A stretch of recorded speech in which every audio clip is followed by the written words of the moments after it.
What if one day your bank branch simply vanishes and you're left scrambling not just for cash but for trust itself? It's not just a hypothetical. Right now, all across the US, bank branches are disappearing quietly, rapidly, and sometimes without warning. And economists are warning that if this trend continues unchecked, we could be looking at something even more serious, a full-scale crisis of confidence in the banking system. So, what's really going on here? Let's start with the numbers. In 2024 alone, over 1,043 bank branches were shut down across the U.S. In the first quarter of 2025, another 272 closures already logged, and it's not slowing down. Analysts predict a further 4.11% drop in branch locations before the year ends. Big names are leading the charge. Flagstar closed 44 branches, TD Bank shut down 37, U.S. Bank trimmed 35, Wells Fargo 32, and Bank of America 16. In one single week in early 2025, Bank of America, Chase, and Fifth Third closed 16 locations. Just like that. And on June 5, 2025, TD Bank is set to close 38 branches across 10 states and D.C. This isn't a one-off. This is a seismic shift in the way Americans bank. So why is this happening? There are a few key drivers. First, the digital takeover. More and more people are banking online. In late 2024, only 45% of customers said they still used physical branches. Compare that to over 53% just 5 years ago. And Gen Z, they're barely going at all, averaging just 3.6 visits per year. Second, cost cutting. It's cheaper for banks to go digital. Closing a physical branch can save tens or even hundreds of thousands of dollars per year. And since many banks merged or expanded rapidly over the last 2 decades, they're now consolidating. Third, the pandemic effect.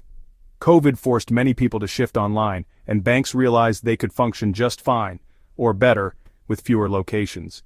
Before the pandemic, about 99 branches were closing each month. Afterward, over 200 per month. Here's where it gets real.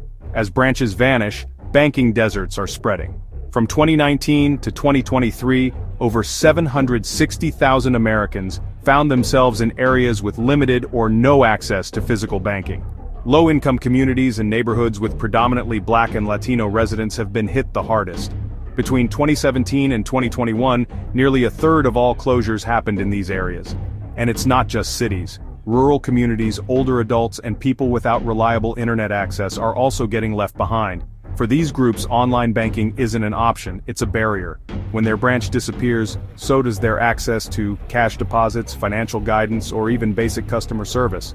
Now this might sound dramatic, but let's talk about bank runs. A bank run happens when too many people try to withdraw money at once, usually because they've lost trust in the bank's ability to function. And while we're not seeing that happen on a mass scale in the US right now, the conditions are quietly forming.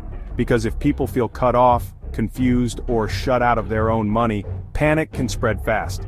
In early 2025, a smaller example emerged in Iran when Bank SEPA was hacked. Customers couldn't access their funds and the system froze. People rushed to withdraw everything, and chaos followed.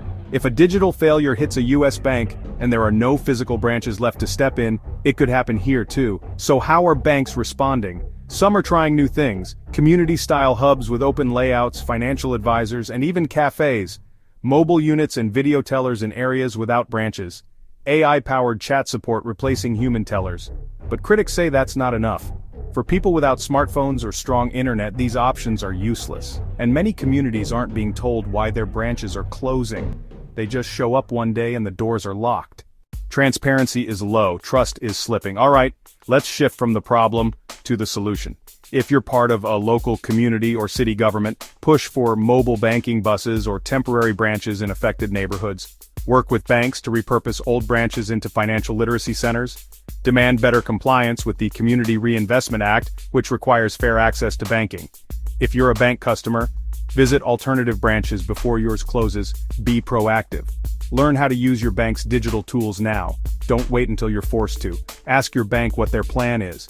If they're closing locations, demand alternatives, local ATMs, helplines, or hybrid service models. If you're in a vulnerable group, elderly, rural, or low income, reach out to your local government. Many offer financial advocacy programs.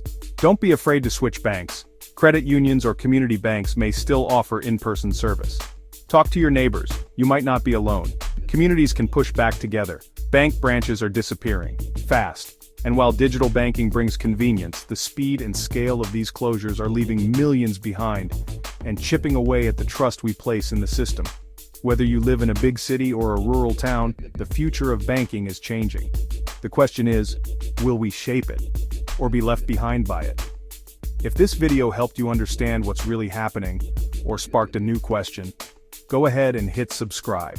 We break down the biggest trends in money, finance, and economic power every single week. Until next time, stay informed, stay prepared, and stay connected.